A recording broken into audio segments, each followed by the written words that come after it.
इस वीडियो को शुरू करने से पहले आप इस चैनल को सब्सक्राइब करिए और बेल आइकॉन पर घंटी मारिए ताकि हर वीडियो का नोटिफिकेशन आपको टाइम टू टाइम आता रहे। मेरे चैनल का नाम है ऑनलाइन वास्तु एस्ट्रोलॉजी। मैं अनिल कुमार सेठ, एस्ट्रोलॉजी, वास्तु और न्यूमरोलॉजी एक्सपर्ट।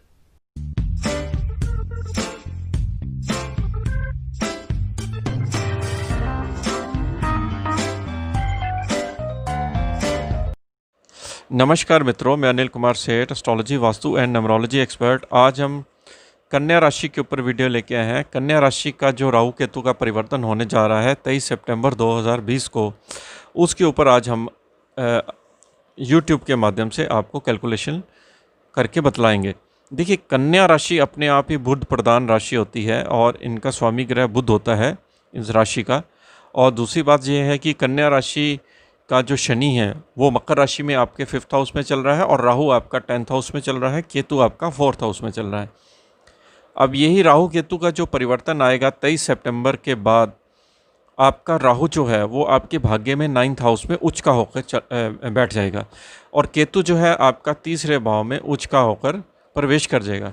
देखिए, राहु जो है वो मृगशिरा नक्षत्र के साथ ही, क्योंकि 2 चरण इसके मिथुन के होते हैं, 2 चरण इसके वृषभ राशि के होते हैं, तो वृषभ राशि में भी ये मृगशिरा नक्षत्र के साथ ही आपका प्रवेश करेगा और 23 सितंबर 2020 से लेकर इसका जो टोटल पीरियड होगा 18 महीने का, वो 11 अप्रैल 2022 तक रहेगा। देखिए, जो राहु है वो क्रिएटिविटी का और अनएक्सपेक्टेड गेन, अनएक्सपेक्टेड लॉस का स्वामी ग्रह माना जाता है, शैडो प्लैनेट माना जाता है। नवग्रह में बहुत ताकतवर प्लैनेट ये राहु होता है और इसका जो प्रभाव होता है from the day of the first, from the day to the end, यानी कि जब ये चढ़ता है और जब ये उतरता है, किसी भी समय इसका प्रभाव देखने को मिलता है। तो राहु का जो तस्वीर होता है काफ़ी सडन पड़ती है और कई बार बहुत ज़्यादा बड़ा लाभ दे देता है और कई बार बहुत बड़ी हानि भी दे देता है। और तीसरे भाव में, छठे भाव में, 10वें भाव में, 11वें भाव में राहु का प्रभाव अक्सर ज्योतिष के एंगल से हमें अच्छा देखने को मिलता है और सभी की राशियां या कुंडलियों में डिपेंड करता है कि आपका लगन चार्ट में उसकी प्लेसमेंट कैसी है और गोचर में उसकी कनेक्टिविटी कैसे बननी जा रही है, जिसकी वजह से आपके अंदर एक राहु का जो परिवर्तन हो रहा है वो पॉजिटिविटी आपको उस दौरान मिल सके। तो राहु जो है इस समय देखिए मिथुन राशि को छोड़ते हुए अपनी मित्र की घर में ही जा रहा है, क्योंकि शुक्र उसका मित्र माना जाता है, क्योंकि शनि भी मित्र ग्रह माना जाता है, तो इसकी फैमिली राहु की इस तरह से मानी जाती है। अब देखिए, राहु का वृषभ राशि में जाना और पावरफुल हो जाना, उच्च का हो जाना, ये काफ़ी लंबे समय बाद, जैसे शनि 30 साल बाद आता है, तो ये भी 18 साल के ट्रांजिट के बाद वृषभ राशि में संचार करता है। और वृषभ राशि में राहु का प्रभाव अच्छा माना जाता है। अगर आप वैदिक एस्ट्रोलॉजी की बात करें तो राहु का प्रभाव वृषभ राशि में बुरा नहीं मानते हैं, लेकिन अब आपकी कुंडली में अगर राहु जैसे किसी बैड स्थान पे बैठा हुआ है या फिर किसी ऐसे ग्रह के साथ उसके साथ संपर्क है जो कि मारक है आपका ग्रह, तो राहु को रिपेयर करने के लिए जो गोचर में राहु का संचार होता है, उसके लिए राहु की रेमेडी और राहु के मंत्रों का जाप करने से राहु रिपेयर हो जाता है। राहु का जो प्रभाव है वो मेलेफिक आपकी कुंडली पर कम पड़ता है, क्योंकि मंत्रों का प्रभाव भी बहुत अच्छा माना जाता है और रेमेडीज़ के द्वारा हम अपने ग्रह को रिपेयर कर सकते हैं। जैसे साइंटिफिक तौर पर, जैसे हमारी गाड़ी ख़राब हो जाती है तो गाड़ी को रिपेयर करने के लिए हम सर्विस सेंटर जाते हैं, तो उसके बाद गाड़ी ठीक होके आती है, तो इसी तरह ग्रह भी रिपेयर होते हैं। ये निश्चित तौर पे ये एक साइंटिफिक चीज़ आजमाई हुई है ग्रहों के साथ। जो रेमेडीज़ होती हैं वो इफ़ेक्टिव होती हैं ग्रहों की, क्योंकि वो उनकी नीड को पूरा करती हैं। ऐसे ही राहु जो है वो आपका 30/1/2021 को अपना ये नक्षत्र बदलेगा और वो नक्षत्र होगा आपका ज्येष्ठा नक्षत्र, सॉरी, ये आपका नक्षत्र होगा रोहिणी नक्षत्र। रोहिणी नक्षत्र राहु का चंद्रमा का नक्षत्र होता है, लेकिन उस 23/9 से लेकर 30/1/2021 तक इसका जो मंगल का नक्षत्र पर रहेगा। मंगल का नक्षत्र मृगशिरा माना जाता है और कन्या राशि का इस वाले नक्षत्र में आपको थोड़ा सा ध्यान ये देना है कि एक तो फादर की हेल्थ के ऊपर ध्यान देना है, क्योंकि राहु का संचार 9th हाउस में है और मृगशिरा नक्षत्र का जो दो राशियों का लॉर्ड माना जाता है वो आपका थर्ड हाउस और आपका एट्थ हाउस लॉर्ड माना जाता है, कि जो मंगल की दो राशियाँ आती हैं। एट्थ हाउस की राशि आपको मालूम ही है कि आयु मृत्यु की और अकॉल्ट स्टडीज़ की और रिसर्च की होती है। और इस मृगशिरा नक्षत्र में आपको अपनी फादर की सेहत पर बहुत ध्यान देना है। दूसरों के साथ आपकी ट्यूनिंग अच्छी बनाएगा और आपको भाइयों और रिलेशंस में खासकर भाइयों के साथ और मित्रों के साथ आपको रिलेशन बना के चलना पड़ेगा। देखिए, राहु की जो पांचवी दृष्टि है वो आपकी पड़ेगी सीधी कन्या राशि पर, आपके ऊपर ही पड़ेगी। ये एक प्लस पॉइंट है, क्योंकि कन्या राशि पर राहु की दृष्टि होने से आपका मान प्रतिष्ठा बढ़ेगी, आपका समाज में आपको इज्जत मान मिलेगी, क्योंकि नाइन्थ हाउस में राहु है। आपको भाग्य में बढ़ोतरी करेगा राहु, आपको पहले से ड्रीम दिखाना शुरू कर देगा। दूसरी बात यह है कि आपके जो रुके हुए काम थे वो बनने शुरू हो जाएंगे, क्योंकि कन्या राशि में राहु नाइन्थ हाउस में अच्छा फल देता है, भाग्य में वृद्धि कर देता है। और इसकी जो सातवीं दृष्टि है वो आपकी तीसरे भाव पे पड़ेगी, पराक्रम में वृद्धि करेगा, आपको मित्रों से सहयोग प्राप्त होगा, आपको भाइयों से सहयोग मिलेगा। लेकिन मंगल के नक्षत्र में ये आपके पिताजी और भाइयों की हेल्थ को डिस्टर्ब कर सकता है। इसके लिए आपको राहु के मंत्रों का जाप करना पड़ेगा, राहु की रेमेडी शासत करनी पड़ेगी, और आप अपनी भी हेल्थ पर थोड़ा सा ध्यान दे के चलें। इस नक्षत्र की बात कर रहा हूँ 30/1/2020 तक। उसके बाद जो राहु का नक्षत्र प्रवेश होगा वो होगा आपका रोहिणी नक्षत्र। रोहिणी नक्षत्र चंद्रमा का नक्षत्र होता है। देखिए, चंद्रमा के नक्षत्र में राहु रोहिणी नक्षत्र में आपका जो 11th हाउस है उसको एक्टिवेट करेगा। 11th हाउस यानी कि आपकी गेन को बढ़ाएगा। देखिए, 11th हाउस बहुत अच्छा माना जाता है, राहु की दृष्टि हो यहाँ पर, और अगर नक्षत्र भी राहु का कर्क जैसे रोहिणी नक्षत्र आ रहा है तो आपको गेन काफ़ी अच्छा देगा, धन की मात्रा को बढ़ाएगा। और थोड़ा सा आपको मदर की हेल्थ के ऊपर ध्यान देना है, क्योंकि शनि की दृष्टि कर्क राशि पर पड़ेगी।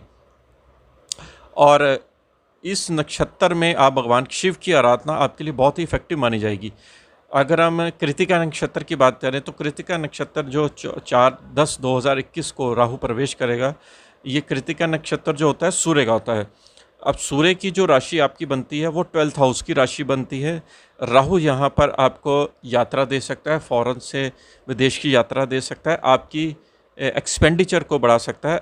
आप अगर कोई इन्वेस्टमेंट करना चाहते हैं तो थोड़ा सा आपको ध्यानपूर्वक करना है, सारे डॉक्यूमेंट्स देख के ही आपको इन्वेस्टमेंट करनी है। और गवर्नमेंट के साथ कोई भी किसी अधिकारी के साथ किसी भी तरह से आपको कोई बहस नहीं करनी है, क्योंकि 12th हाउस का लॉर्ड जो है वो आपका सूर्य बनता है। देखिए, अगर हम केतु की बात करें, केतु जो है वो आपका इस समय चल रहा है ज्येष्ठा नक्षत्र में। ज्येष्ठा नक्षत्र में जो केतु का संचार होगा वो आपका थर्ड हाउस में जब केतु प्रवेश करेगा आपका वृश्चिक राशि में, जो ज्येष्ठा नक्षत्र में ये प्रवेश करेगा। ज्येष्ठा नक्षत्र जो होता है बुध का नक्षत्र होता है, तो तीसरे भाव में जब केतु संचार करता है तो गले में आपको प्रॉब्लम दे सकता है, गले के रोग से आपको थोड़ी प्रॉब्लम आ सकती है, और ठंडी चीज़ों का अगर आप सेवन ना करें तो ज़्यादा बेटर है। दूसरा बात यह है, यहाँ पर आइसोलेट करेगा आपको मित्रों से। जो आपके मित्र आपके बुराई करते थे या एंटी थे या पीठ पीछे बुराई करते थे, उसको ये आइसोलेट करने की कोशिश करेगा यहाँ पर। और तीसरा भाव जो होता है हमारा पराक्रम का भी माना जाता है।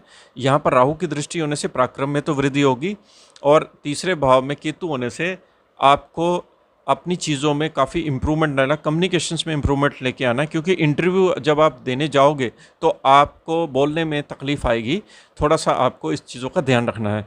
और केतु तीसरे भाव में जो होता है वो मित्रों के साथ संपर्क को भी कम कर देता है, मित्रों की मात्रा को कम कर देता है। जो आपके जो काम आने वाले मित्र हैं वही इसको टोटलिटी में आपको ये मैसेज कन्वे करता है, जिसकी वजह से आपके मित्रों की संख्या यहाँ पर कम होनी शुरू हो जाती है।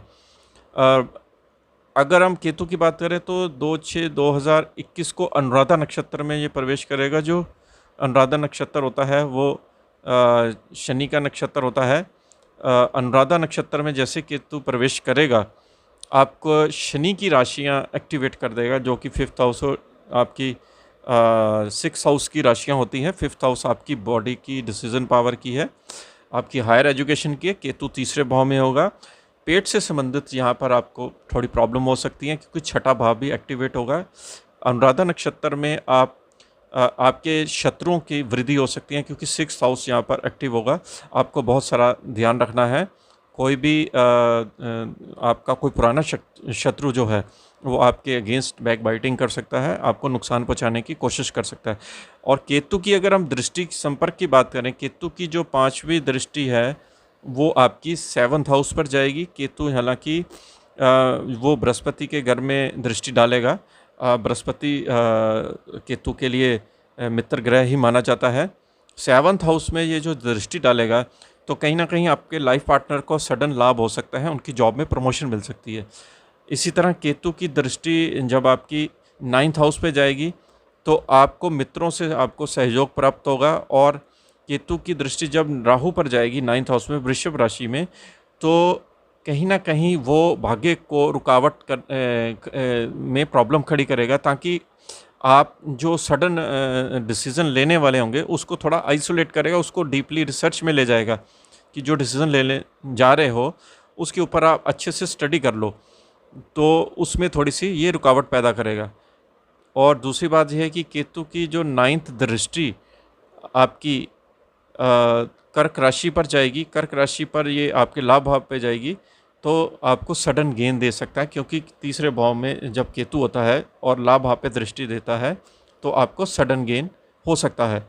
और दूसरी बात यह है कि राहु केतु का जो रेमेडीज़ होती हैं आप ज़रूर करिए, क्योंकि जितने भी पापी ग्रह होते हैं अगर हम रेगुलर बेस पे इनकी रेमेडीज करते रहते हैं तो इसका जो सडन नुकसान होता है या हमें कई बारी हेल्थ में प्रॉब्लम आ जाती है या कोई कैरियर में, बिजनेस में, व्यापार में या पैसा रुक जाता है, उसमें भी ये फ़ायदा करता है। और दूसरी बात ये है कि राहु केतु की सबसे बढ़िया रेमेडी ये होती है कि जानवरों की सेवा कीजिए, जैसे डॉग्स की सेवा कीजिए, बुल की सेवा कीजिए। तो जानवरों से बड़े ये प्रसन्न होते हैं जितने भी पापी ग्रह होते हैं, क्योंकि हर ग्रह का एक कोई ना कोई पर्टिकुलर एलिमेंट होता है, इनका जानवर होता है। हर ग्रह का कोई ना कोई देवता होता है, हर ग्रह का कोई ना कोई लिंक माना गया है, किसी न किसी गॉड के साथ, किसी जानवर के साथ माना गया है। तो ये मतलब एक तरह से रेमेडी के द्वारा आप अपने ग्रहों को रिपेयर कर सकते हैं। और राहु की देखिए एक और इसमें आपका प्लस पॉइंट ये बन रहा है, राहु का आपका जब दृष्टि संपर्क होगा आपका शनि के साथ, कन्या राशि वालों, तो आपके जीवन में काफ़ी बड़ा परिवर्तन लेके आएगा, क्योंकि राहु और शनि का पंचम और नवम का ये जो आपस में यानी कि त्रिकोण में दोनों बैठे हुए हैं आपके, पंचम और नवम का जो आपका संपर्क होगा वो आपके भाग्य में भी अच्छी बढ़ोतरी करेगा। और आप अपने माइंड से जो डिसीजन लोगे उसमें भी राहु आपके भाग्य में काफ़ी अच्छा फ़ायदा करेगा। और एजुकेशन के लिए जो जाना चाहते हैं उनके लिए भी शनि 5th हाउस में कन्या राशि वालों के लिए अच्छा है।